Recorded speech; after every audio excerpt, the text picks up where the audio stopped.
The fragrance of white lilies drawing me deep.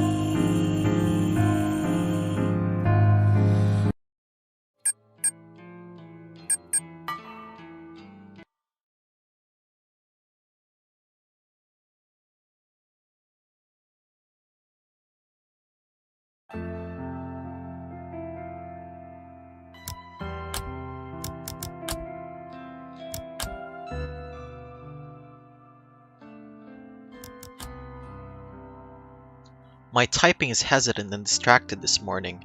My fingers falter, misstep, and tap backspace repetitively.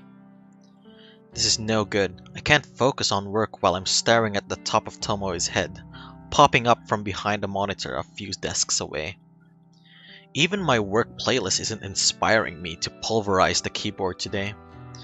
Normally, a blast of pure volume and a shot of caffeine is enough to carry me to the greatest heights of productivity. I press a finger to my pursed lips, trying hard to regain my focus. I absent-mindedly noticed that I missed the edge of my top lip when applying lipstick this morning. Damn, I'm really out of sorts today.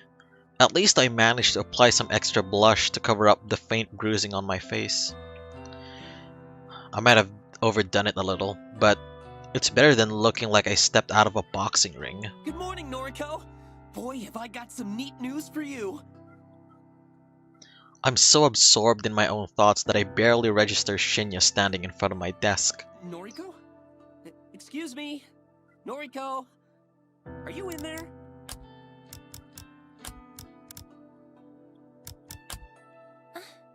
Huh? My eyes fixate on Shinya's goofy smile. I quickly remove my headphones.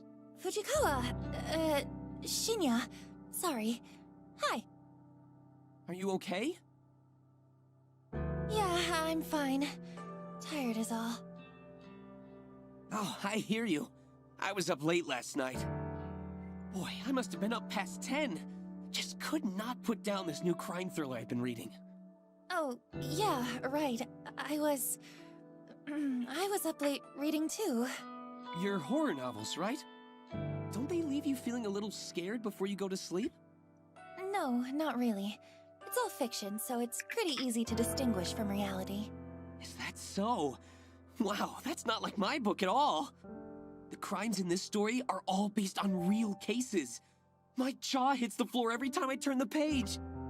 Uh-huh, yeah. Anyway, let me tell you this. Your friend Sato can take a data entry opening starting from Monday. She doesn't even need to interview. That's how much the boss trusts me.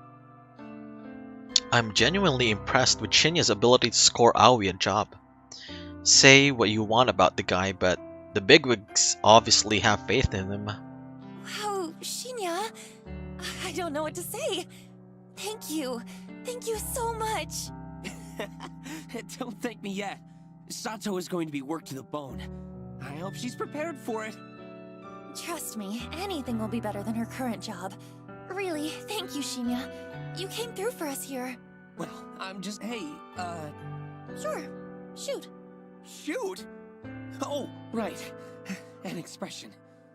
Sorry, I just remembered this case in the novel I'm reading, where a police officer shoots at a perp only to... Hey, you, wanted to ask me something? Right. Are you friends with Watanabe? I blink a couple of times. Tomoe? You're on a first-name basis with her. Then you must be great friends. I mean, I wouldn't say...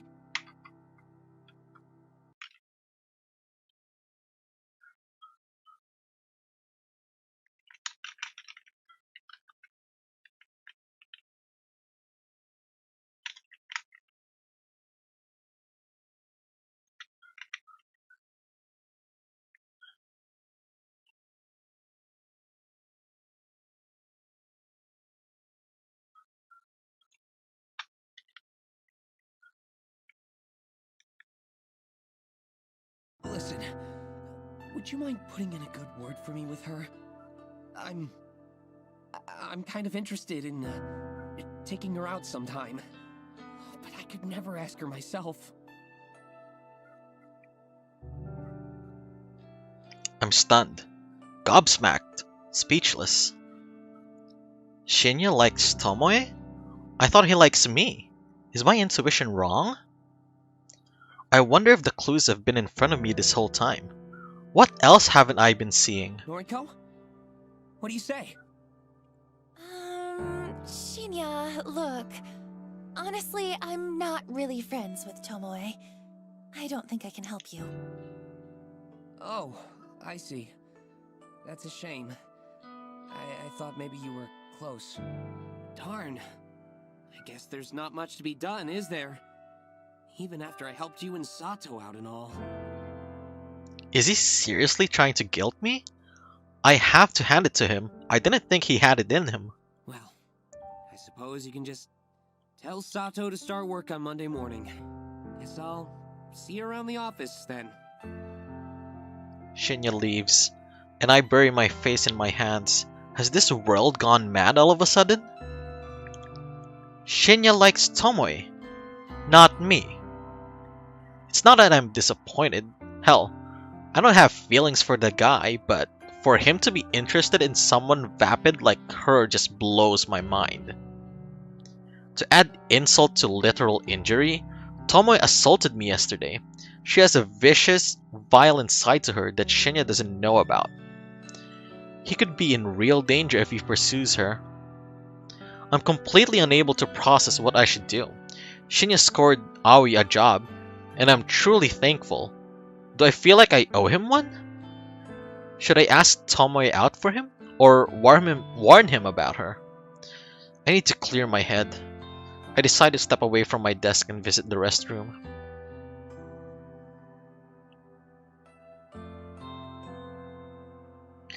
Though I've no need to use the restroom. I enter a stall and lock the door behind me.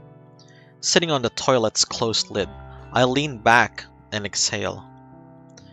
I'm getting too caught up in the office drama. That's what the issue is. It's unlike me. I'm supposed to be a stoic, unflinching. It's my ideology, my entire identity.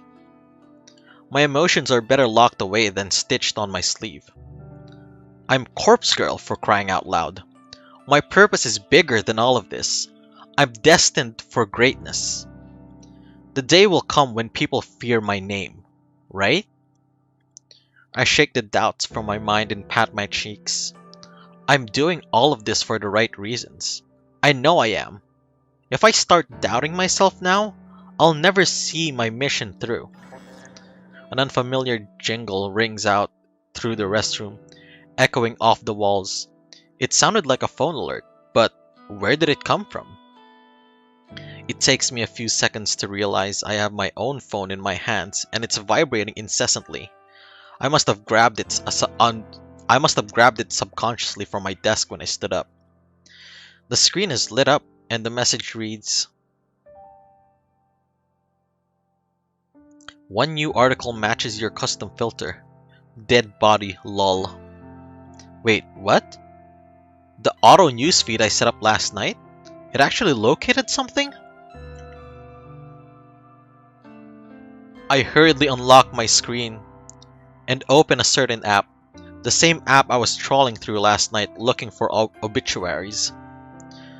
A little unread mail icon sits on top of the screen, blinking and practically shouting for my attention. I hit the icon and read the information presented to me. Article posted online, today, 11:22 AM. Keywords found: miss, accident, numerical data range, 30 to 50. Image data found, yes. Wednesday, May 27. Miss Akane Tsurumaki, 36, of Chiba Prefecture, was pronounced dead this morning at her personal residence, 8:38 AM. The chief coroner reports that Miss Tsurumaki was involved in an accident resulting in self-asphyxiation. Miss Tsurumaki is survived by her husband, Mr. Goro Tsurumaki, 42, and their daughter, Miss Fu Tsurumaki, 1. A funeral service will be held on Friday, May 29th. View image article? I hurriedly tap the button and gasps as the image loads. It's her! The photo! It's unmistakably the same woman. Plain features, little makeup, no signs of a personality. Akane Tsurumaki, the latest victim to receive a photo of her own corpse. My breathing stops all of a sudden. I'm gasping for air, my cheeks on fire, my fingers numb. I did it. My meticulously crafted photo caused this woman to end her own life. An accident resulting in self-asphyxiation, meaning she died by suicide, strangled herself, or held her head down in the bath. The news never reports anything as a suicide. It's such a taboo topic in this culture. Everything is always an accident. All this time, I've been trying to compel somebody to kill themselves. My corpse photos constantly becoming more and more elaborate, more and more convincing and realistic. And now somebody has died again. Because of me. Because of Corpse Girl. I was right all along. I do possess power. I have the power to end lives through my work, my art. I've known it all this time. I've finally proven it.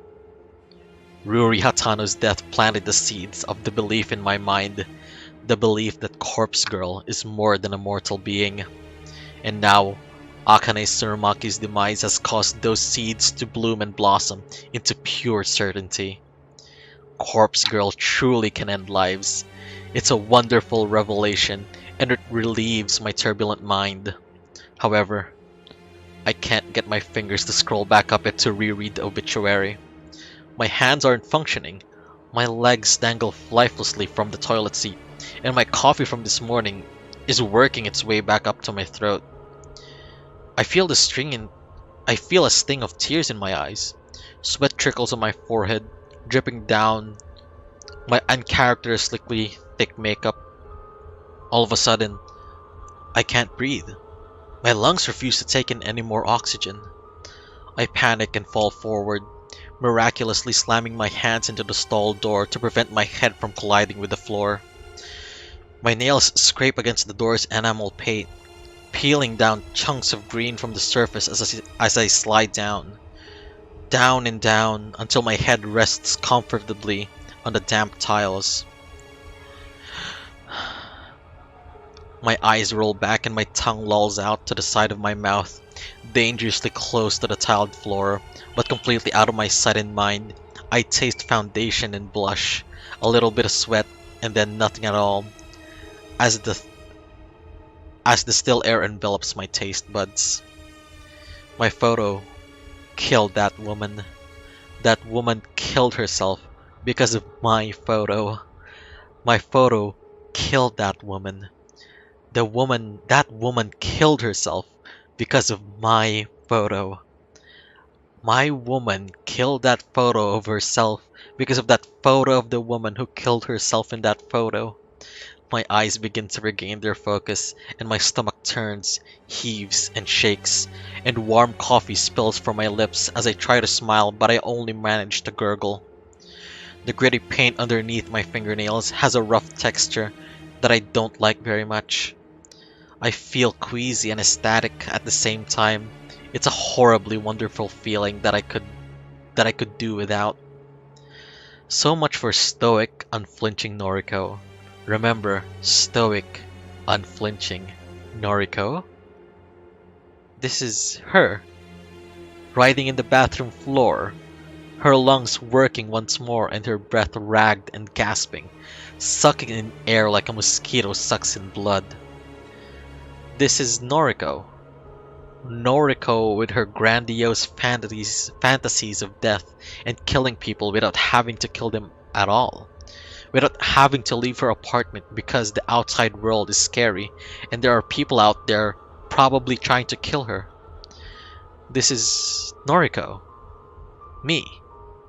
The real me. Acting tough and fearless when I'm crying on the inside. Always sad, always miserable, always lying on the bathroom floor with my fists clenched and my phone resting in a puddle, and my life slowly spiraling out of control. This is me. I did this. I killed that woman. She had a husband and a daughter, and some random person requested that I kill her. So I did. She probably didn't do anything wrong. She looked boring. She must have rubbed somebody the wrong way. Maybe she didn't even know what she did. Just like how I rubbed Tomoe the wrong way. And I don't know what I did. But Tomoe slapped me. Twice. Hard. And it hurt. And it must have hurt that woman too, when she strangled herself and killed herself. I killed her. I directly killed her with my indirect actions. She's dead now, and I'm alive. I'm still here, lying on the bathroom floor, on the 14th story of Shinjuku's Temujin office building, and I have paint underneath my fingernails, and Aoi is going to start work here on Monday. But I did it. I killed her. Finally, after countless months of pretense, of false starts, of failures and disappointments, I killed somebody again. Corpse Girl strikes for a second time. And above all else, above this grime and muck on the floor, and the tingling feeling underneath my fingernails, above all of that, this feels good. This feels so good. Blood has returned to my legs. The pins and needles have faded, and my toes quiver beneath my stockings and shoes. An electrical charge pulses down my thighs and dissipates through my feet. I manage to plant two hands firmly on the tiles and push myself onto my wobbly knees. I suck in air and breathe all of it out almost at once. I feel dizzy, and a bizarre warmth is welling up inside my stomach and chest. I manage to steady myself, enough to sit back on top of the toilet seat, with my feet planted firmly on the ground, and my hands resting on my lap. I try to regain my sense of self. I might have lost my composure a little bit upon reading the news, but who could blame me? Everything I've worked for over the last year is finally starting to pay off. My second victim is dead. With this, Corpse Girl's popularity is sure to rise. More and more people will issue requests through my website. More and more people will receive corpse photos, and more people will... She killed herself. She killed herself! Oh, how I wish I could see the real body. If only I could see her mangled corpse, drenched in sweat, and finally at peace. I notice my phone is wedged between my wet fingers. I must have subconsciously scooped it out from the pool of muck on the floor. I try to ignore the sticky texture clinging onto the screen. My fingers no longer numb. I scroll up and reread the obituary article. Miss Akane Surumaki, 36, of Chiba Prefecture, was pronounced dead this morning. Dead. Pronounced dead. My breathing staggers once again. My jaw gently lowers. Involved in an accident. Hot steam clouds my face, resulting in self-asphyxiation. I salivate unconsciously, and trickle of moisture creeping down my chin and dropping on my lap. My cheeks are flushed, my vision slightly blurred. She killed herself because of me. She killed... I let out a gasp and my hips rise against my will. My toes curl, my legs stiffen, my skin tingles. I lean back against the cistern. the cold porcelain penetrating the thin fabric of my clothes and chilling my burning hot skin. My eyelids flutter as my mind hazes over. I can't control my body any longer. All the anticipation of the last few days, the tension building in my muscles. I can't. My legs tense up, my knees buckle, my neck tilts back.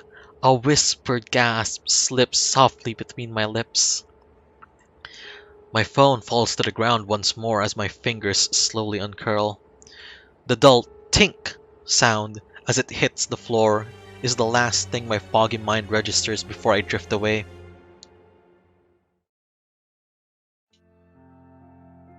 You look like horse shit. Tomoe's brazen drawl snaps me out of my dead-eyed stare. Looks like you've been sleeping in the sewer. It suits you. I don't know what she's talking about. I can't really focus on what she's saying. I realize I've been staring at my computer screen for about 20 minutes, rarely blinking. My mouth is dry as though I've stopped producing saliva altogether. A dull throb in my lap causes me to cross one leg over the other in an attempt to get comfortable. You know, I'm talking here. It's rude to ignore your superior. I swallow in an attempt to moisten my parched throat before speaking in a cracked voice. Do you need something? Thought you should know that Shinya and I are gonna hit the town on Friday night. Turns out he's fancied me for a while now. In the end, seems like the better gal won, don't you think? Seems that way. Is that all? I can tell Tomoe is trying to get under my skin, but I'm honestly not in the mood to deal with it right now. I thought you'd be more torn up about it. I don't care in the slightest. Why don't you go sit back at your desk? Whatever. Hey, maybe I'll meet you after work again. Why? So you can attack me again? I realize my voice was louder than intended. A few people nearby tilt their heads quizzically. Tomoe takes a cautious step back. Keep your voice down, psycho. Stuff like that's between me and you. Me and Yao. You assaulted me. I should report you to the police. Don't you dare! Lost for words, Tomoe turns tail and walks away. I sigh and lean back in my office chair. Why do I feel so exhausted? My mind flickers, piecing together fragments of my memory from the bathroom a short while ago. That's right. I let myself get carried away in the exhilaration of my success. That I temporarily stepped away from my own body and let my basest instincts take over. But I'm in control now. I'm myself again. I'm Noriko, stoic and unflinching. I'm Corpse Girl, successful and feared. I can kill people as easily as I can manipulate a photo. People like Tomoe should be scared of me. People like Tomoe shouldn't mess with me. I'm in control now.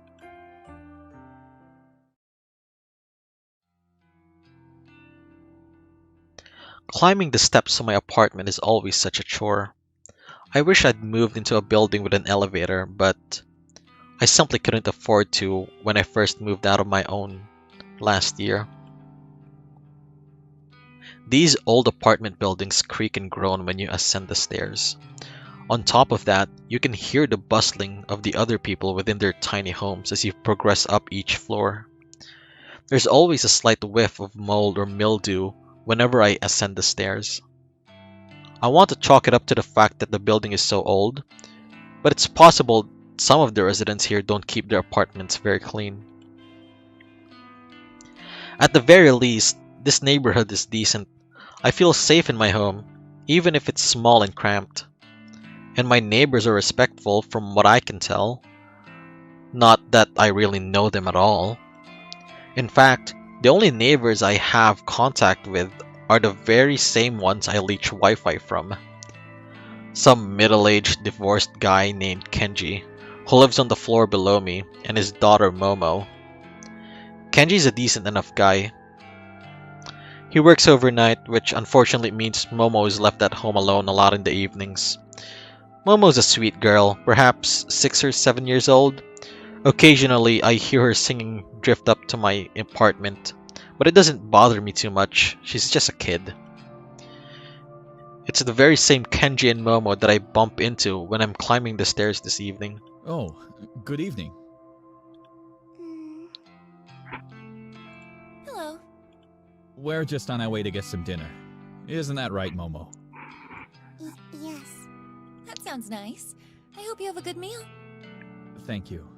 Say, are you feeling okay? You look like you've been in some trouble. There's dirt or something all over that side of your face. I tilt my head and reach a hand to my cheek. Sure enough, dry muck has blended into my makeup and caked all over my face. It seems like my eyeliner has smeared as well. Is this from when I fell in the bathroom? Damn it! Have I looked like this all day? Oh, right. I try to make up some lie so Kenji doesn't worry about me. I actually fell asleep on the train home, and I guess the seats were kinda dirty. Is that so? You should wash your face and do your makeup again. I can help if you like. I can't help but smile slightly at Momo's generous offer. Thank you, Momo. I'll be sure to wash up and make myself look nice again. You should go have dinner with your dad. The girl nods resolutely. Well, I hope you're okay at any rate. Have you been working hard at the bank? Oh, actually, I just work at the head office for the bank, so... Oh, that's right. Sorry. Data something, right?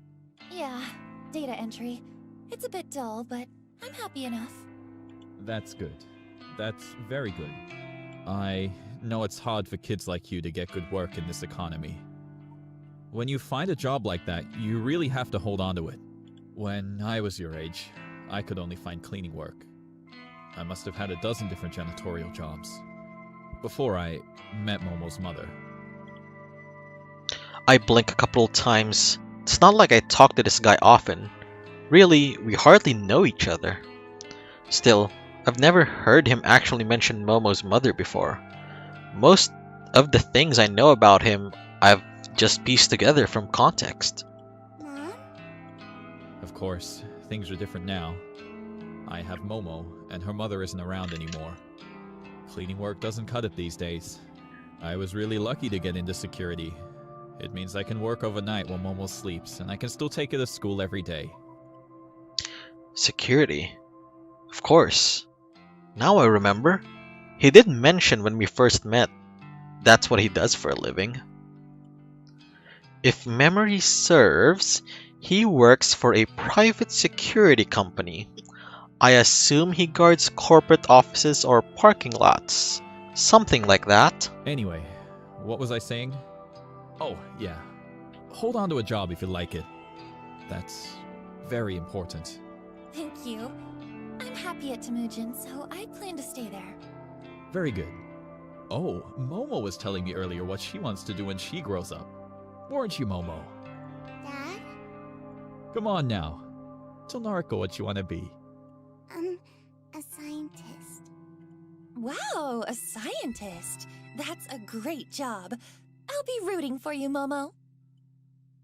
The girl blushes and hides behind her dad. She's inherited her mother's book smarts, I'm certain.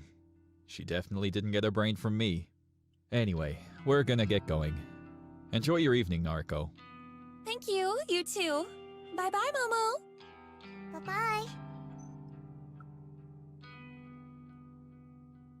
I continue up the next flight of stairs, reach the landing, then turn the corner to enter my own apartment. The place is dark, because I always make sure to cut the lights before I leave. I can't afford to leave any electricity running. My rent chews through most of my salary as it is. I flick on the lights and feel relief as the living room illuminates. My fateful couch and TV emerge from the shadows, and I immediately feel at home. After throwing my keys and bag onto the coffee table, I slump down on the couch. What a day. I have an overwhelming urge to pull out my laptop and check my website for new requests, but my body needs to come first. My body's needs come first. I'm desperate for a hot shower. I'll need to cleanse my face, scrape the paint out from underneath my nails, and I'll definitely have to slip into a fresh set of underwear. Whatever happened in that bathroom today took its toll on my body and my clothes. Well, for now, it's time to start scrubbing.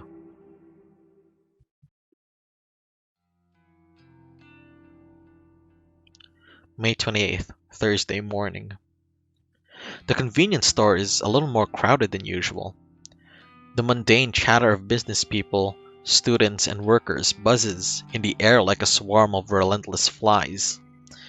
Throughout the drone of mingled conversations, I happen to catch a few interesting words here and there. Have you seen that one website? What do you mean by request a death?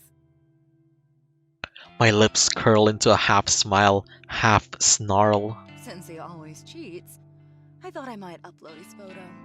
And you think Corpse Girl really exists?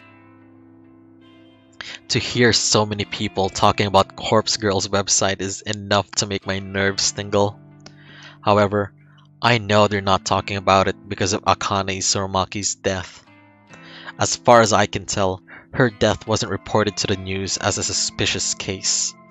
The only source of information I could locate was her obituary, and that didn't mention anything about foul play, so there's no way anyone could know that Corpse Girl was involved. People are talking about the website in the same way they always have, like it's just an interesting topic of conversation, an icebreaker, one of those things you tell your friends to entertain them.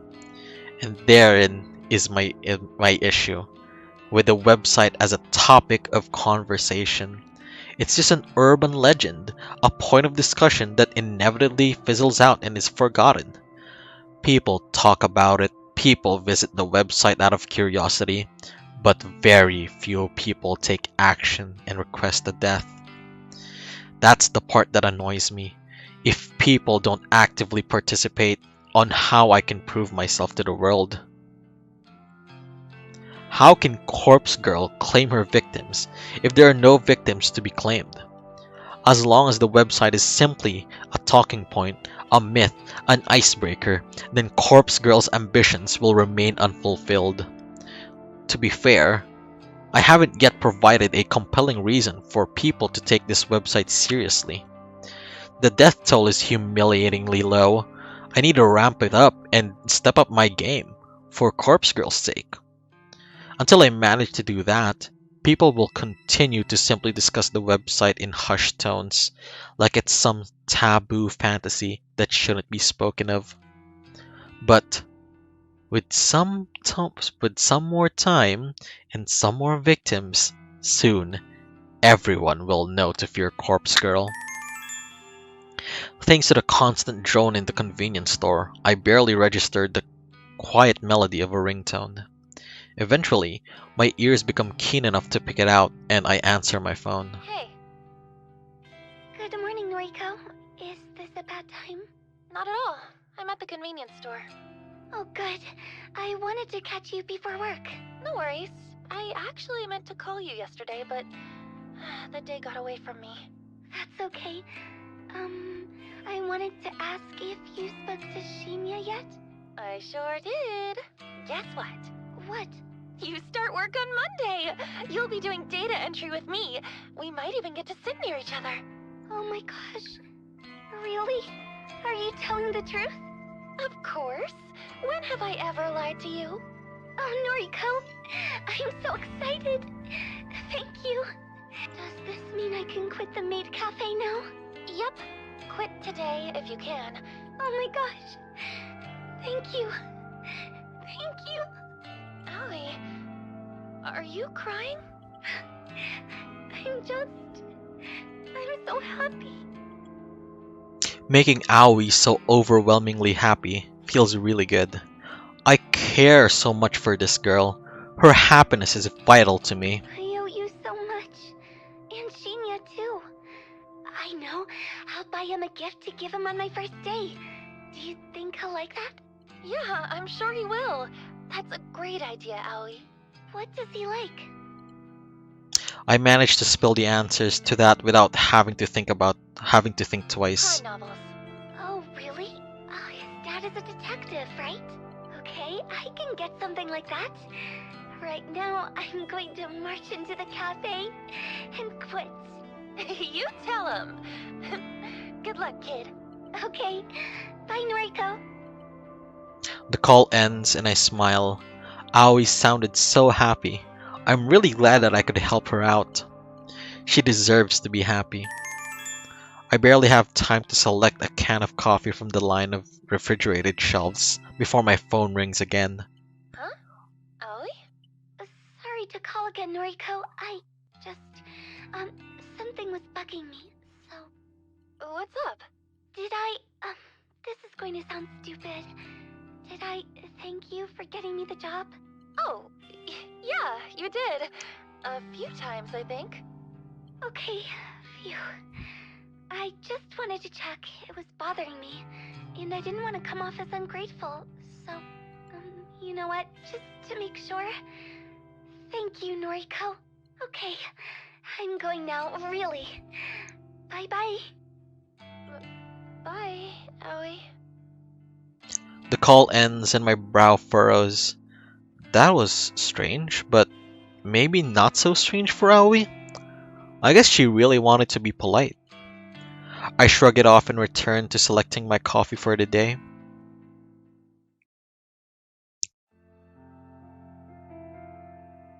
The office atmosphere is unusually somber when I exit the elevator.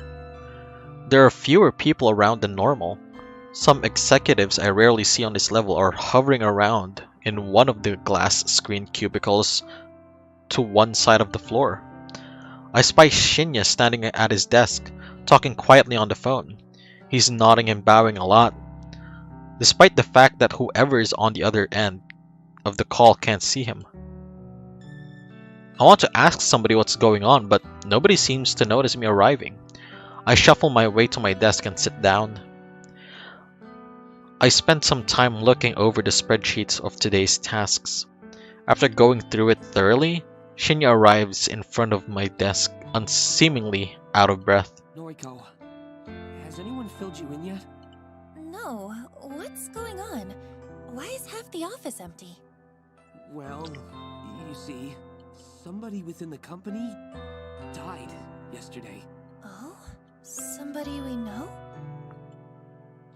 Shinya shakes his head slowly, his expression gravely serious. Nobody you would have interacted with. She was an exec, up on the 21st floor. Apparently, she never showed up yesterday, but her coworkers just assumed she was taking a personal day. People started getting the news in the afternoon. She was involved in some sort of accident, and now she's... Dead? Shinya glares at me, his narrow pupils seemingly accusing me of being tactless. Yes. Dead. So, I mean, I get it's a tragedy and all, but how does this explain where everyone is today? You should have received an email sent out by HR this morning. Basically, everyone is being offered professional grief counseling. Seriously? I think some people are taking up the offer, but I suspect some other employees are using the opportunity to skip out on work. Regardless, what happened to Miss Tsurumaki was a tragedy. So unexpected. I blink a few times, getting ready to turn back to my computer. Miss Tsurumaki? Wait, what was her name? Huh? Ms. Tsurumaki. It should be in the email. She had a young daughter and everything. It's really sad. Akane Tsurumaki. Though I've never met her before, her face appears in my mind with startling clarity. Self-asphyxiation, an accident. She worked here? I scarcely believe it.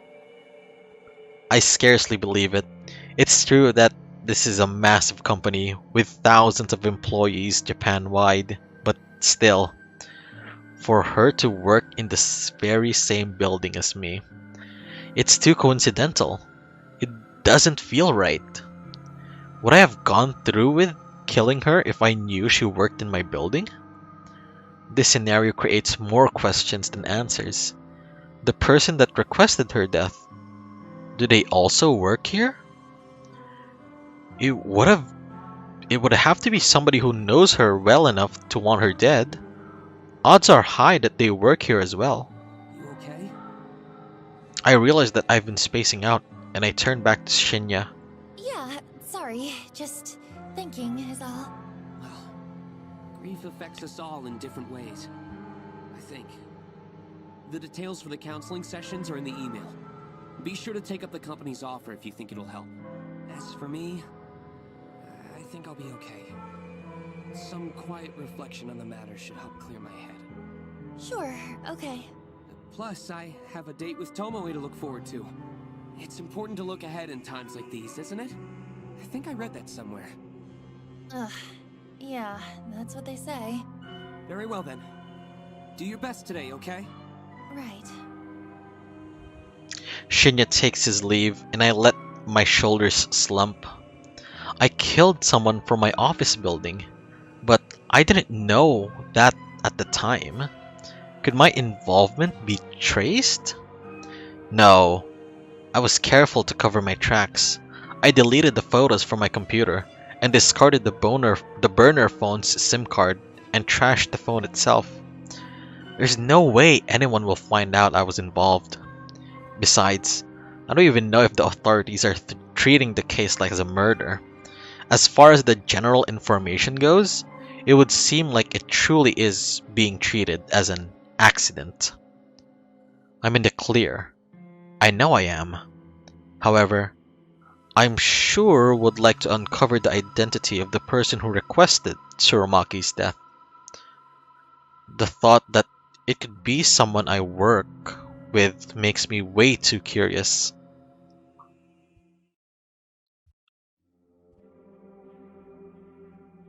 Despite work being eventful this morning, the rest of my day passed quietly.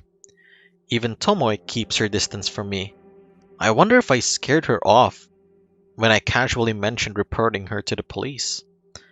Not that I actually would report her. That would lead to the police getting mixed up in my life. And I can't really have that, considering my moonlighting occupation. Especially now that I know I have a connection to Tsurumaki. I brush my hair in front of the mirror in my bedroom. I remove my makeup and reveal the ever so faint bruise on my cheek, the fading token of my fight with Tomoe. Since tonight is rather cold, I decide to snuggle up under the covers of the bed with my laptop. I crawl into bed and pull the plush blankets up over myself. The warmth and softness is immediately comforting, and I have to fight the urge not to fall asleep here and now. To keep myself awake, I check the requests on my website. I'm pleasantly surprised to find that there are 2 new requests. 2 in one day. My heart begins to race, and I quickly open the messages. The first message reads, Request details. Today, 11:14 a.m. local time. Victim's phone. Image attachment not found. No image attachment? What? I thought I've configured the website to reject requests unless an image is attached. This is really irritating. I got my hopes up for nothing. It takes me a second to remember that there's another request waiting. My optimism is renewed. I hurriedly click into the unread message. Request details. Today, 5:06 local time. Victim's phone. Downloading image attachment. Yes, this is the request has been submitted correctly. The image is loading before my eyes. The new victim is male, early 20s. He's fit and athletic looking. His clothing is casual, so it's impossible to infer what kind of work he does. The photo of him is pretty simple. I don't know if he uses it for his noise profile or if it's an ID photo or some sort. Either way, he looks like a happy person. I'm not so naive to pretend I can't guess at the reason for this guy is wanted dead. Perhaps an ex has submitted his details after a bad breakup, or a jealous sibling wants him out of the picture. People's motivations are purely selfish. Requesting the death of somebody is guaranteed to be motivated by self-interest. So why did somebody want Tsurumaki dead? She was so plain looking, so uninteresting. She didn't look like she was capable of even thinking about wronging somebody. Did somebody want revenge on her? Or did someone simply find her so dull that the thought of removing her from the planet seemed appealing? I interrupt my own thoughts and return to the task at hand. Dwelling on the past victim won't do me any good if I want to continue my streak of success. This new guy is attractive. It's almost a shame to chop him up. Well, we all get what's coming to us. No sense in trying to avoid scarring a pretty face. Beauty is superficial. Anyway, I know that as well as anyone. No one deserves to be spared just because they're good looking. Beautiful people should suffer as much as anyone else. Beautiful people do suffer as much as anyone else. Take Aoi, for example. She's gorgeous, absolutely stunning, and definitely my type, but she suffers endlessly at the hands of cruel stalkers and patrons. Everyone suffers, beautiful or not. We all cop the crap we're dealt. So why fuss over a beautiful corpse? This guy, or Aoi, or even Tomoe on a good day. Beautiful people die the same way as the average person. The guy on my computer screen probably doesn't really deserve to die. I'm sure there's some petty reason his death has been requested, but I take all requests seriously. I won't turn a single one down. Corpse Girl's convictions will pave the way to her fame. Well, with a smirk and a lick of my lips, I get to work. I've got a nice clear photo here, so I can go all out on the request.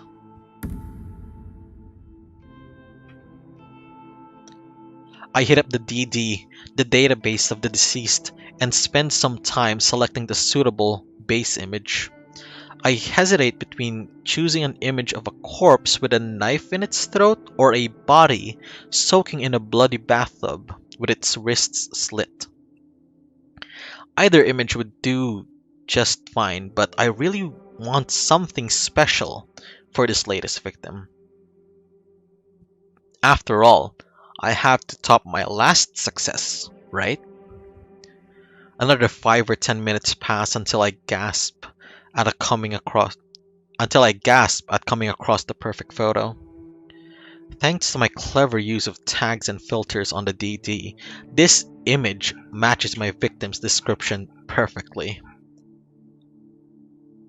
20 to 30 years old, athletic build, male. The corpse's legs are severed below the knees. Bloody stumps leak their vital fluids from on high. The body is hanging from a set of power lines on some suburban street. It's perfect. Beautiful, even. It'll help me create a beautiful death for a beautiful person.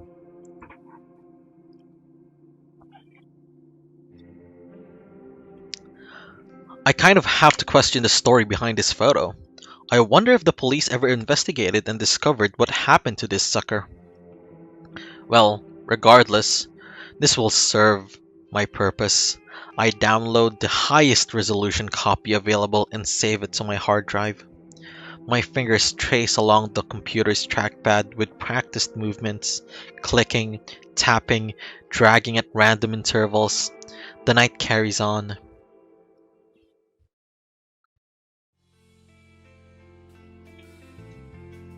May 29th, Friday morning.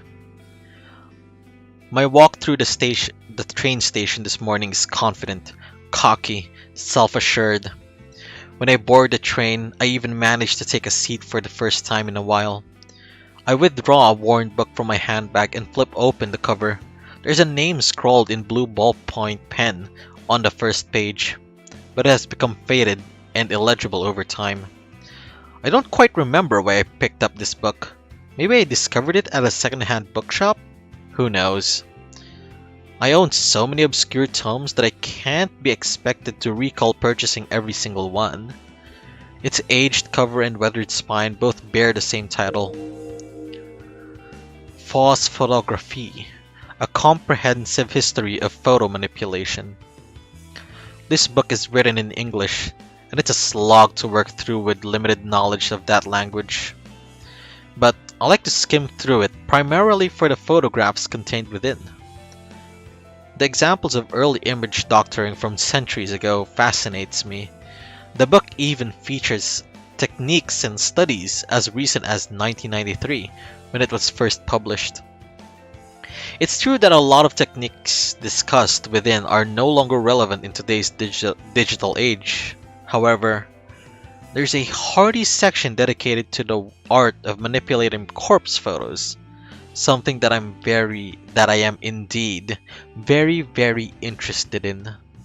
The most intriguing aspect of this section's content is that the featured artists perform the opposite kind of work that I do.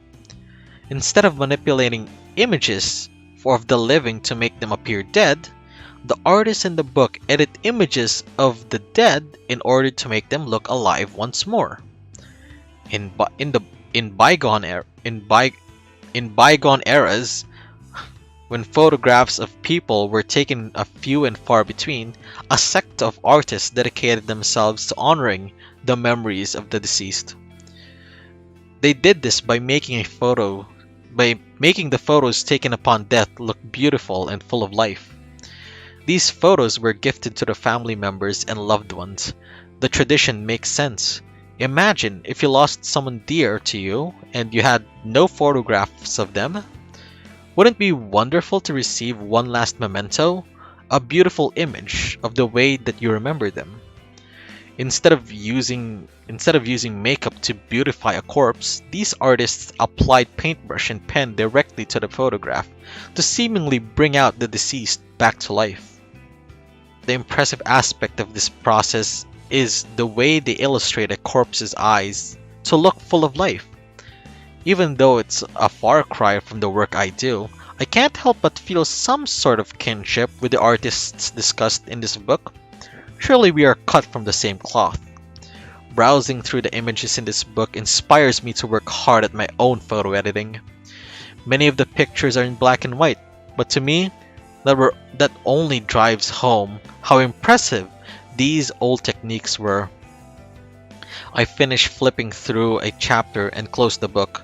I hold the tattered tome close to my chest and breathe a sigh of satisfaction. The next station is Shinjuku. The doors on the right side will open. Please change here for the Chuo line. I quickly stuff the book in my handbag and get ready to disembark on the train.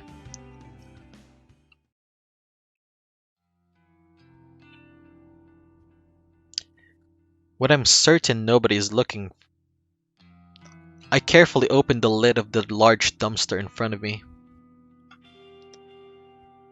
The stench of rotting food and who knows what else assaults my senses, and I reflexively gag and splutter. The staff at the convenience store really needs to seal their trash in plastic bags before tossing it here. Ugh, this is disgusting. I have to stop doing this. The raised open lid locks into place at a 45-degree angle, allowing my now free hands to retrieve a small black object from my handbag. It's a flip phone, a cheap plastic thing with a shiny charcoal finish. I open it up and tap on the retro tactile keys, confirming that I've completed deleting all sent messages and photos. Nodding to myself, satisfied, I've covered my tracks. I eject the battery from the back of the casing and toss it in the dumpster. I then snap the phone in half along the hinge, separating the screen from the keypad. The screen crunches into pieces of gratifying shk underneath my shoes. I retrieve the smashed parts from the asphalt, careful not to prick my finger on the sharp glass. With hardly a glance, I unceremoniously launch the broken parts of the phone into the dumpster. I clap my hands together and dust them off, then shut the dumpster lid and hurry away. I sidle between the brick wall of the convenience store and a narrow metal railing intended to keep people like me away from dumpsters. Now, in front of the convenience store, I finally feel I can breathe deeply without fear of inhaling the toxic contents of the dumpster. I let my lungs take their fill before nonchalantly crossing the street. That takes care of my latest burner phone. Before leaving the office building, I cracked the SIM card in half and disposed of it in the combustible trash. Now, with the phone itself destroyed and discarded at a different location, my mind is at ease. It has been slightly less than 24 hours since I messaged my latest victim, that athletic guy that I may have briefly fantasized about during my restless slumber. My general rule of thumb is to keep a burner phone for exactly 24 hours after sending the photo. However, I made an exception today. I wanted to discard the phone early, clear my anxiety, and get a full night's rest tonight. Besides, it's not like anyone ever replies to the messages I send them. I'd love it if they did, but it is what it is. So really, there's no point in holding on to the evidence of my wrongdoing for longer than necessary.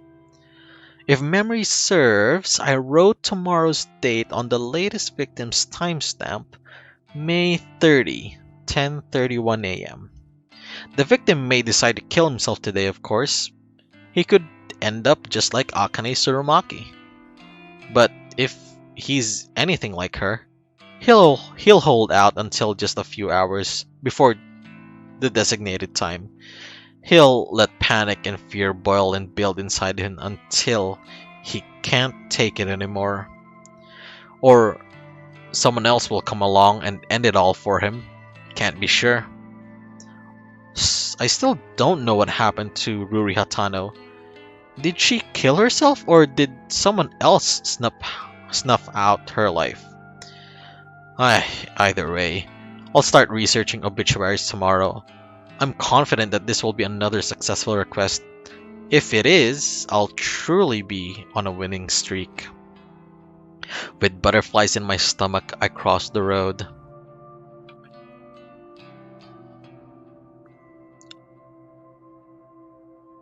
On my route home, I usually like to trek through a small park close to my apartment, provided the weather is decent. I avoid the park in the mornings, as a lot of the people walk their dogs and I can't risk my allergies flaring up before I reach the office. In the evening, the park is much emptier. I suppose I finish work a bit earlier than most people, so while everyone is busy, I can enjoy the fresh air and scenery. I make my way along the neat broad dirt path that connects one side of the park to the other. Wooden benches line the path at regular intervals, and at this time of the evenings, it's common to see a homeless person or two using the bench as a resting place. This city has more homeless people than the general population would care to admit. I try not to think of it as I walk by every day. I already know that many people have it worse off than I do, but there's not exactly anything I could do to help, right? Should I be giving these people money that I can't afford to spare? Wouldn't I just end up homeless as well? I'm not exactly broke, but I live month to month on my salary. It's expensive to live on the outskirts of Akihabara, and commuting to Shinjuku every day isn't exactly cheap either. And then you add in electricity bills, phone, food. I mean, I don't eat unless I have to, but I'd starve if I didn't buy a meal every other day. I don't even get me started on the cost of the coffee I drink. If I'm lucky, I can score a can for 100 yen, but more often than not, I'm paying up to 150 for a single can. Even if I were to buy canned coffee in bulk from one of those huge variety stores like Don Quixote, I'd still only save a handful of loose change. And I wouldn't have access to the familiar selection I get at a convenience store. I'm just thankful that I don't go out for drinks after work like most of my colleagues. If I had to buy a few rounds of beer every week, my bank account would definitely dry up. By avoiding that kind of group outing, not only do I save money, but I'm also not forced to spend time around people. It's a win-win situation. Realizing I'm trudging along the path at a snail's pace, I tell myself to speed up my gait. Toward the exit of the park, the silhouettes of two people on the bench come into view. The sound of laughter carries on to the wind, and I can't help but feel like I've heard these voices before. As I draw closer, a sinking sensation clutches at my stomach. I immediately get the urge to turn around, but I'm so close to home. Aha! It's Noriko! Fancy seeing her here. Noriko's here. Tomoe and Shinya. Tomoe glares and flips her long hair behind her ear with a shit-eating grin on her face. Shinya looks like an out of place outside of the office. His face is filtered by an especially uncomfortable expression. I start to wonder why these two are here, but then I recall that Tomoe did mention they were going on a date on a Friday night. I suppose it's just my bad luck that I would run into them on the way home. Though, what are they doing here in Akihabara? I have to assume that Tomoe came here on purpose just to spite me. On your way home? Uh-huh. How's your, date? We're having a blast. Right, Shin? Yes, of course. A great time. I wonder if Tomoe has been dragging Shinya along against his will. Okay, well, I'll leave you to it. Hey, we're gonna grab some chicken. Why don't you come with us? No thanks. I can't think of any worse way to spend an evening than eating with Tomoe. Please come with us, Noriko. Shinya has a dejected look on his face. It's pitiful, but he brought this date on himself. Why should I have to bail him out? Sorry, I've got things to do tonight. Are you sure you're not just avoiding eating? Afraid to gain a bit of fat? I honestly don't know what to say to that. Say, Shin, you ever seen Noriko eat anything? Well, now that you mention it, she never seems to eat at the office. I eat at home, if that's okay with you. It's not completely a lie. Sometimes I eat at home, sometimes I don't eat at all. Come on, come get some chicken with us. You can throw it back up or whatever afterwards if it makes you feel better. She's starting to get on my nerves. I swear, she tries to identify my flaws and insecurities just so she can rub them in my face. Tomoe, you're not being very nice to Noriko. Aren't you two supposed to be friends? We're besties. Besties talk shit to each other, right, Noriko? Right. Huh. Fascinating. Anyway, I'm going now. See you on Monday. Okay, see you then. Buzzkill. She's such a drag. I'll let Tomoe's words hang in the air as I walk past her. I'm pretty annoyed that she dragged Shinya all the way here just to taunt me. Is this her idea of a good date? Does she care about Shinya at all, or is this whole thing just to annoy me? Tomoe dating Shinya doesn't even get under my skin. I don't have feelings for him at all. What does get on my nerves is simply the fact that Tomoe is trying so hard to get on my nerves. Of course, it wouldn't be fair if I could carry on my way home without one final interruption. Tomoe calls out to me again. Aoi is gonna start work with us on Monday, yeah? Oh, fun. I can't wait to meet a friend of Noriko's. I grimace. I suppose Shinya told her about that. I turned back to face them both. Don't even think about messing with Aoi. That girl has dealt with enough crap at her last job. Oh, has she? Maybe big, strong Noriko can protect her now. I'd do anything for her. She's my best friend. If you had any friends of your own, you'd understand what that feels like. Well, I got plenty of friends. And only some of them are sluts like you. Yeah. I'm going. I finally managed to disengage from the conversation, even with Tomoe's mocking laugh piercing the air. I exit the park, cross the road, and walk down the block leading to my apartment. Tomoe, I have to wonder if that girl exists, solely to irritate me. I have to tell myself she's not worth my time. I can't let her taunts get to me. Grin and bear it, as they say. That's what stoic, unflinching Noriko would do. Running a hand through my hair, I smile and approach my apartment building.